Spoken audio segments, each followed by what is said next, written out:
Isang mapagpalang araw mga kateknisyan, mga ka-DIY, mga ka-master. Meron po tayo ditong repair na turbo para sa ano to, panglitsunan na daw ito. Okay, so atin po itong testing para malaman natin anong problema nito. Bali, 220 lang naman to ang voltahe niya. Saksak natin.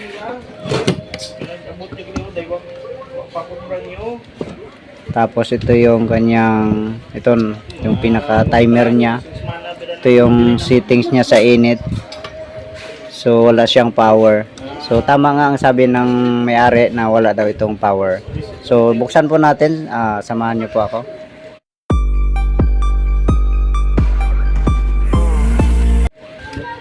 Bali sa pagbukas pala, dito lang naman may tatlong screw dito, triangle. Tapos diretso siya dito sa ilalim. So tanggalin na muna natin ito. Ito po na buksan na natin. So andito kanina sa taas, pagkatanggal natin ito, ito yung nakita natin nakakabit po diyan dito. Ayan. So ito yung pinaka pan niya. Tapos ito naman yung pinaka heater niya. Ayan. At saka ito yung kanyang pinaka motor. Ayan. Tapos ito naman ang kanyang pinaka timer. Ayan lang. So ito pa. Bale, ito yung magde-detect ng settings mo kung saan na ba. Ayan lang. Tama ito nga. So pinaka thermostat niya ito, kumbaga sa ref, pero may tawag talaga nito, kalimutan ko lang. So ngayon ite-trace ko lang muna kung kumbaga ite-trace ko yung cord, kung ito ay, kasi more lang naman nito ang electrical. Yan. So i-trace ko lang itong na to, plug na to, kung saan ang open. So i-trace ko lang muna. Ito, isa-isahin po natin i-check para may step by step po natin may pakita. So dito muna tayo sa heater. Check natin yung heater. Ang ating gamit na tester ay analog. Tapos times 1 po ang ating range. So balatan muna natin to. Tusog lang natin ang kanyang balat.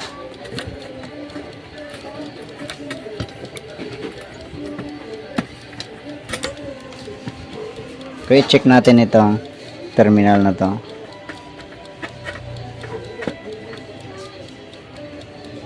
Ayan, so may reading siya. Ito. Ayan, so may reading. So ibig sabihin okay. Tapos ito naman i-counter clockwise natin. So madaling sabi i-off natin. So ito, naka-off na to. Ayan, i-test natin dito sa dalawang terminal na to. So ayun, mahina po ang kanyang connection. I-clockwise natin, i-pull natin. Ayun, so ibig sabihin nag-switch siya. So normal itong dalawa. Tapos dito tayo sa pinaka timer niya. Bali naka-on na po ito. Naka-on na yan. Ito po, ito yung pula. So check natin ang terminal na to. Ayan, so may reading naman. Ayan, kung makita natin ang tester, may reading. So isa na lang yung natirang piyesa na hindi pa natin ma-check. Ito. Tapos ito yung pan lang naman. Pan lang naman to. So check natin ito. Bale, ito pa lang switch na to ay meron pa siya ditong, ito yung magtutulak sa kanya. Kumbaga pag iniangat na siya ay mag-off na yung ating turbo broiler. So kapag binaba ito yung pinaka switching niya, mag-on uli. So ito naka-close siya. So dapat may reading ang switch natin.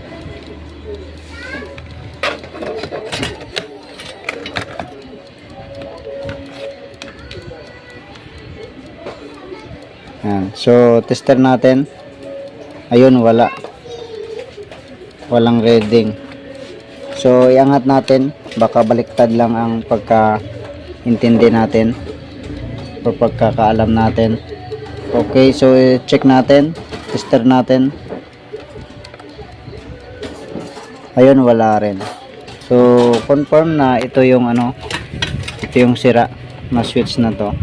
Bale, ang connection lang naman kasi ng fan ay ito, dadaan siya dito sa switch na yan, tapos yung isang linya ay doon din sa kabila, dito sa pinaka timer. So ito muna ang tanggalin natin.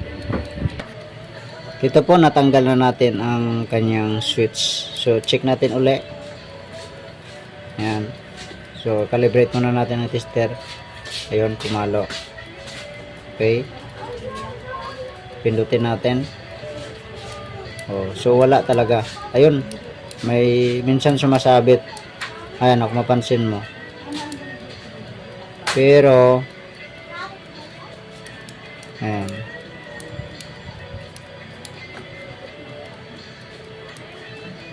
So bisyo. So malamang nag-ano na ito sa loob. Nagkaroon ng sunog. Pero mayroong pampalit naman tayo nito.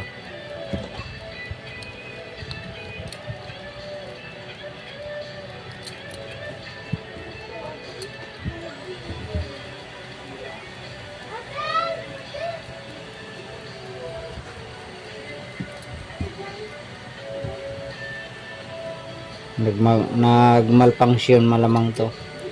Nagmalfunction siya.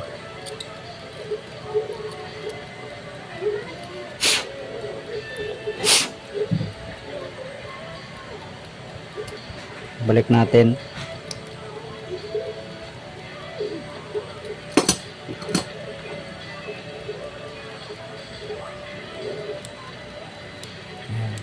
So okay na siya. Kumbaga hindi pa naman sunog sa loob kasi bago pa naman to. Siguro nagmalfunction lang yung ayan may time talaga na wala. Ayan kahit pag lumalagatik na. Ayan. So may time na wala Ibig sabihin, ito pag tinulak, may time na wala. So palitan na lang natin ito. Ito, nakahanap tayo ng bago. So may pampalit na tayo. Ito yung luma, ito yung bago natin. Sige, testerin natin. Ito. Ayun. So pumapalo yung tester natin. Ayan. So okay siya. So ito yung kabit natin. Ito, nakakabit na yung bago natin. Ayan. So check natin. Ito, lapat na yung kanyang handle. Ayan. Check natin. Ayan. So may reading.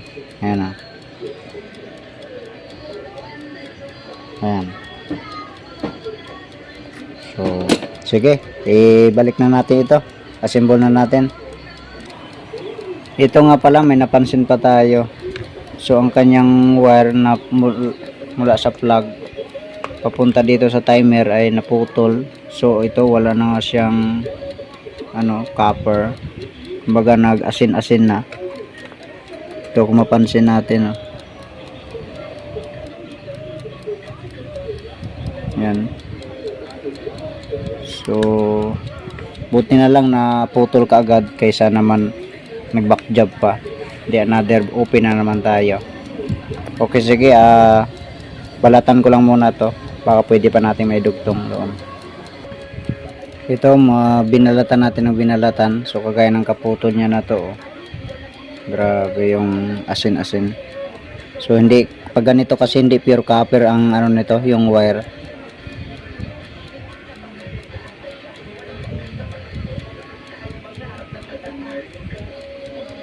So idugtong na natin ito. Baga putulin ko pa dito. Ito na, nasara na natin. So ngayon, i-testing natin ito. Ito, bale, i-off natin. Itong sa timer niya, ay hindi siya maibabalik, kundi kusa lang siya na babalik. So kanina pinihit kasi natin ito ng sagad, kaya ito hindi pa siya nakarating, pero tuloy-tuloy ang tunog niya na lumalagatik para bumalik. So saksak natin.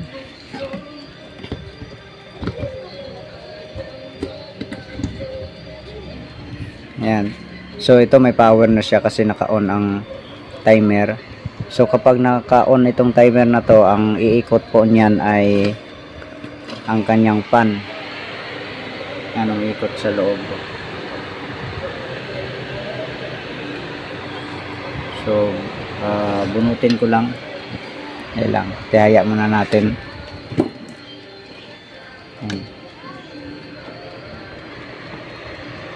So bunutin ko. Ayun. Yan ang may ikot sa loob. Yan. So yun yung pan niya. Yan. Okay, sige, saksak natin. Ayun. So umikot. So yun po, bale pag naka-on ang kanyang timer ay iikot ang kanyang fan, pero hindi pa siya umiinit. So ito ang kanyang temperature. So pag pihit natin dito, iilaw siya. Ayun. So kanina kasi wala yan. Tapos kung maluto na, tapos bigla mong tatanggalin sa ano, or kukunin mo na, hindi na nakabunot ang saksakan, tatanggalin mo sa kanyang kawali at sa kanyang kaldero, ay pag angat mo nito ng kanyang handle, mag off lahat. So kumbaga safety siya. So yan po ang normal operation nito, kaya pag ibalik mo naman, andan naman siya. So sige nga, ayun, mainit na siya, oh. Mainit na ang buga. Yan, mainit na. Okay, so hanggang dito na lang ang video natin. God bless po sa inyong lahat.